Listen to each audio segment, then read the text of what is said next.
2 days క్రితం ఏదైతే గురువన్నపేట గ్రామానికి చెందిన ఒక చిన్న పిల్ల 10 సంవత్సరాల అమ్మాయి పైన ఏదైతే రేప్ చేయడం జరిగిందో, ఎవరైతే ముస్లిం అబ్బాయి మొహమ్మద్ షరీఫ్ అనే అబ్బాయి, ఆ చిన్న పాపను చూస్తుంటే చాలా బాధ అనిపిస్తుంది. ఇప్పుడు యాజ్ ఎ డాక్టర్ ఆ పాపను కలవడం జరిగింది. అభం శుభం తెలియని చిన్న పిల్లల పైన వీళ్ళు చేసే ఈ అకృత్యాలు ఏవైతే ఉన్నాయో దానికైతే హద్దు అదుపు లేకుండా పోతుంది. రోజు రోజుకి ఇవి పెరుగుతున్నాయి కానీ ఇవి తగ్గడం అనే క్వశ్చనే లేకుండా పోయింది రాష్ట్రంలో.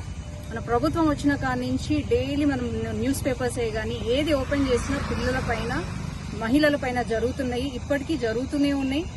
గత ప్రభుత్వం కంటే ఈ ప్రభుత్వం వచ్చినప్పుడు 12% ఇంక్రీజ్ ఇన్ క్రైమ్ రేట్ అని ఎన్సీఆర్ రిపోర్ట్ ఇచ్చినా కానీ వీళ్ళు ఇంకా నిమ్మకు నీరెత్తినట్టు కూర్చుంటున్నారు. ఈ అమ్మాయి చిన్న పాప విషయంలో 2 days అయింది. ఇంతవరకు సిద్దిపేటకే మహారాజు అని చెప్పుకొని తిరిగే హరీష్ రావు ఊరంతా తిరగడం తెలుసు, హైడ్రా గురించి ఎక్కడెక్కడో మాట్లాడడం తెలుసు, కవిత చేసిన లిక్కర్ స్కామ్ కి ఢిల్లీకి వెళ్లడం తెలుసు. కానీ ఈ చిన్న పాపని పరామర్శించే దిక్కు లేకుండా పోయింది. నువ్వు ప్రజల మనిషి అని నువ్వు చెప్పుకోవడం కాదు, ప్రజలు చెప్పాలి. ఇంత కష్టం వచ్చి ఒక చిన్న పాప అభం శుభం తెలియని పాపకి ఇట్లా జరిగినప్పుడు నువ్వు ఎక్కడ పోయినవయ్యా? నిద్రపోతున్నావా? కనీసం వచ్చి మానవత్వ దృక్పథంతో వచ్చి అమ్మాయిని పరామర్శించింది లేదు. అట్లీస్ట్ దానిపైన ఏం జరుగుతుంది, ఎక్కడి వరకు వెళ్ళింది కేసు, ఏం చేస్తున్నారని స్ట్రిక్ట్ యాక్షన్ తీసుకున్నది లేదు. ఇంకొకటి కొండా సురేఖ అంట జిల్లా ఇన్ఛార్జ్, ఆవిడ నిన్న కూడా ఈ ప్రాంతంలోనే ఉన్నప్పటికీ కూడా ఒక మహిళ అయి ఉండి సాటి చిన్న పాపకి ఇట్లా జరిగిందని తెలిసి కూడా పరామర్శించలేదంటే అంటే వాళ్ళకి ఏం అవసరం లేదు. వాళ్ళ కుర్చీలు అవసరము, వాళ్ళకి ప్రభుత్వంని ఎట్లా చేయడం నడపడం అవసరము, వాళ్ళ కుర్చీలు వాళ్ళకి అవసరం అన్నట్టే కనిపిస్తుంది. కానీ ప్రజలు ఎట్టయినా పోని, రాష్ట్రం ఎట్టయినా పోని సంబంధం లేదు.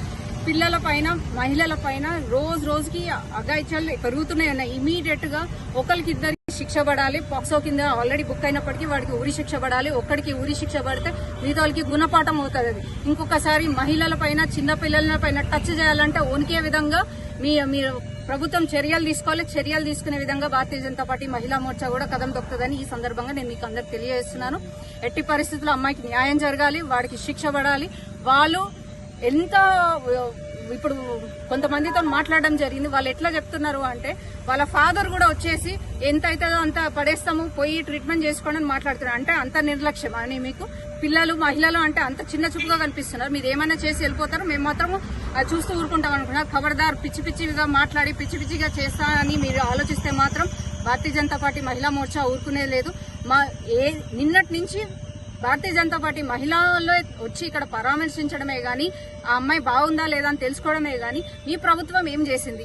ఒక మహిళగా ఈ జిల్లా ఇన్ఛార్జ్ అంట కొండా సురేఖ నిన్న కూడా ఇక్కడే ఉన్నారంట, కానీ కనీసం వచ్చి పలకరించలేదు అంటే మీరు అసలు ఆడమనిషేనా? మానవత్వం ఉందా మీకు?